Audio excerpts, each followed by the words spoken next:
இலங்கையின் வல்வெட்டித்துறை உதயசூரியன் உல்லாச கடற்கரையில் ராட்சத பட்டம் விடும் திருவிழா கோலாகலமாக நடைபெற்றது. ராக்கெட், விமானம், படகு, வீடு, நவீன தகவல் தொழில்நுட்பத்தை எதிரொலிக்கும் வகையில் பட்டங்களை போட்டியாளர்கள் பறக்கவிட்டனர்.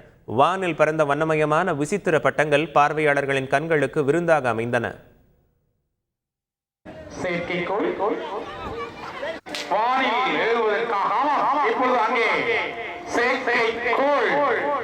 அங்கே ஒன்று விளக்கின்றது, மத்தியது எங்கே இருக்கின்றது?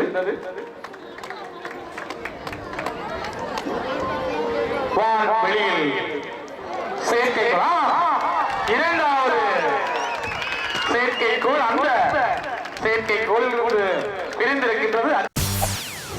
செய்திகளை உடனுக்குடன் தெரிந்து கொள்ள உடனே சப்ஸ்கிரைப் பண்ணுங்க.